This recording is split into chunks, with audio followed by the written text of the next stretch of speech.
सोच के देखो, आप वेरिकोसील की मेजर सर्जरी करवाते हो, 6 हफ्ते का रेस्ट, रिकवरी पेनफुल, आप रिलीव फील करते हो कि चलो प्रॉब्लम सॉल्व हो गई। 2 साल बाद वही पेन, वही स्वेलिंग, वही हैवीनेस, डॉक्टर कहते हैं रिकरेंट वेरिकोसील है। पेशेंट सोचता है सर्जरी फेल हुई क्या? आज के वीडियो में मैं बात करूंगा क्यों वेरिकोसिलेक्टमी के बाद रिकरेंस होता है, क्या ये फेल्योर है, और एक स्पेसिफिक सिचुएशन में एम्बोलाइजेशन रिपीट सर्जरी से क्यों बेटर चॉइस है। एंड तक रुकिए, क्योंकि ये नॉलेज आपके या किसी फैमिली मेंबर के साथ कभी काम आ सकती है। नमस्कार दोस्तों, मैं डॉक्टर अरुण गुप्ता हूँ, दिल्ली बेस्ड इंटरवेंशन रेडियोलॉजिस्ट। इस चैनल पर हम मेल रिप्रोडक्टिव हेल्थ की सेंसिटिव टॉपिक्स पर भी ओपनली बात करते हैं, क्योंकि साइलेंस से प्रॉब्लम सॉल्व नहीं होती, अवेयरनेस से होती है। आज का टॉपिक वेरिकोसिलेक्टमी के बाद रिकरेंस और उसका मॉडर्न मैनेजमेंट। ये सिचुएशन अंडर डिस्कस्ड है, लेकिन क्लिनिकली बहुत रियल है। तो चलिए समझते हैं। रीसेंट ओपीडी केस स्टार्ट करते हैं। 36 साल का पेशेंट 2 साल पहले एक फेमस यूरोलॉजिस्ट के पास अपने वेरिकोसिलेक्टमी करवाई थी। इनिशियली रिजल्ट्स अच्छे थे, पेन 3 महीने में सिग्निफिकेंटली रिड्यूस हुआ, सीमेन पैरामीटर्स भी इंप्रूव हो गए, लेकिन 18 महीने बाद सिम्टम्स ग्रेजुअली वापस आए।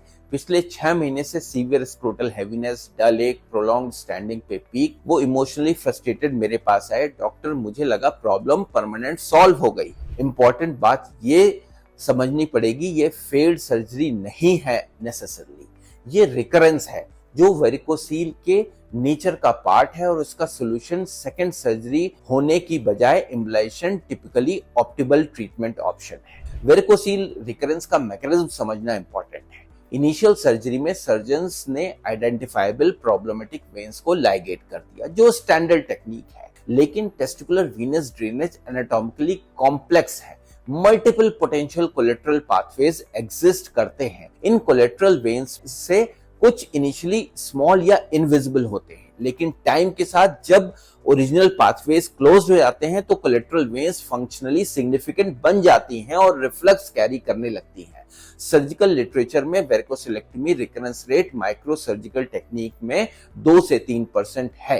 कन्वेंशनल ओपन टेक्निक में 10 से 15% रिपोर्टेड है। एम्बोलाइजेशन रिकरेंस रेट ब्रॉडली 4 से 5% केसेस में देखी गई है। इसका मतलब ये नहीं है कि सर्जरी फेल हुई, ये एनाटॉमिकल रियलिटी है। रिकरेंट वेरिकोसील में रिपीट सर्जरी टेक्निकली चैलेंजिंग होती है, previous surgical scar tissue field को डिस्टॉर्ट कर देता है, कॉम्प्लिकेशंस रेट्स इंक्रीज कर जाते हैं, testicular artery injury, hydrocele infection. यहाँ embolization elegant rescue option provide करता है। Approach completely different anatomical pathway use करते हैं, आर्टरीज के थ्रू नहीं, वेन्स के थ्रू।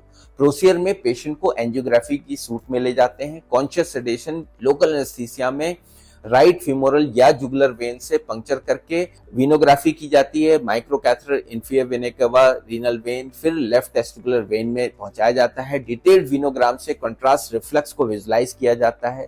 इस स्टेप से एग्जैक्ट रिकरेंस सोर्स आइडेंटिफाई होता है, जो सर्जिकल फील्ड असेसमेंट से पॉसिबल नहीं है। फिर सेलेक्टिवली एम्बोलिक मटेरियल्स डिप्लॉय करते हैं ग्लू के द्वारा और स्क्लोजिंग फोम के द्वारा इन छोटे चैनल्स में।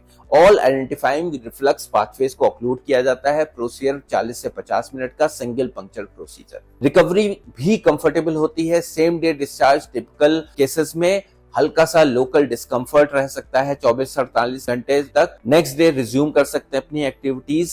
7 दिन का restriction on physical intimacy, cosmetically just like a banded mark at exercise, no scrotal scar. Outcomes क्या होते हैं? रिकरेंट वेरिकोसील केसेस में एम्बोलाइजेशन से सस्टेन्ड रिलीफ मिलता है 95% केसेस में। सीमेन पैरामीटर्स इंप्रूवमेंट प्रोग्रेसिव 6 महीने में डॉक्यूमेंट होते हैं। कंपैरिजन रिकरेंट सर्जरी से versus embolisation complication rates clearly favours embolisation in this particular scenario. Patient के क्वेश्चंस क्या होते हैं? क्या ओरिजिनल सर्जन ने ये सर्जरी गलत की? Usually no. Recurrence anatomical reality है, टेक्निकल फेल्योर नहीं है। एम्बोलाइजेशन इतनी इफेक्टिव है तो फर्स्ट लाइन क्यों नहीं? देखिए, बोथ सर्जरी और एम्बोलाइजेशन फर्स्ट लाइन ऑप्शन है। पेशेंट प्रेफरेंस और अवेलेबिलिटी डिक्टेट करती है।